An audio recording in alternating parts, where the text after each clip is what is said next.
బెంగళూరులో ఈవినింగ్ అయ్యేపటికే వాన స్టార్ట్ అవుతుందండి. ఒకసారి చూపిస్తాను చూడు, అసలు ఎండే లేదు. స్టూడెంట్ ఫ్రెండ్ జస్ట్ ಇప్పుಡೇ ವರ್ಷం ಪಡಿಂది, ಮಳೆ ಬಂದಿದೆ. ಇವಾಗ ಸ್ಟಾಪ್ ಆಗಿದೆ ಅಷ್ಟೇ. ಯಾವಾಗ ನೋಡಿದ್ರು ಮಳೆ ಬರ್ತಾನೆ ಇರ್ತದೆ ಬ್ಯಾಂಗ್ಳೂರಲ್ಲಿ. ಅಸಲು ಬಿಸಿಲು అనేది ಯಾವಾಗ ಒಂದ್ಸತಿ ಇರ್ತದೆ ಅಷ್ಟೇ. ನಿಮ್ಮ ಕಡೆ ಇದೇ ಥರ ಇರ್ತದೆ? ಕಾಮೆಂಟ್ ಮಾಡಿ, సబ్స్క్రైబ్ ಮಾಡಿ, షేర్ ಮಾಡಿ ఫ్రెండ్స్ ప్లీజ్. చూసారా, బెంగళూరులో ఎప్పటి చూసినా వర్షం పడుతూనే ఉంటుందండి. ఈవినింగ్ అయ్యేపటికే స్టార్ట్ అవుతుంది ఇక్కడ బెంగళూరులో వర్షం.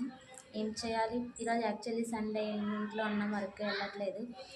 మీరు కాఫీలు తాగారా, టీలు తాగారా? ఓకేనా? ఒక సబ్స్క్రైబ్ చేసుకోండి, కామెంట్ చేయండి, షేర్ చేయండి ప్లీజ్. మేము రిక్వెస్ట్ చేస్తున్నాను ఫ్రెండ్స్. ఓకేనా? ఓకేనా? Bye friends. ఇలాగే నన్ను సపోర్ట్ చేయండి friends. Okay, bye. Hello friends, evening అయ్యేపటికి బెంగళూరులో వర్షం స్టార్ట్ అవుతుందండి.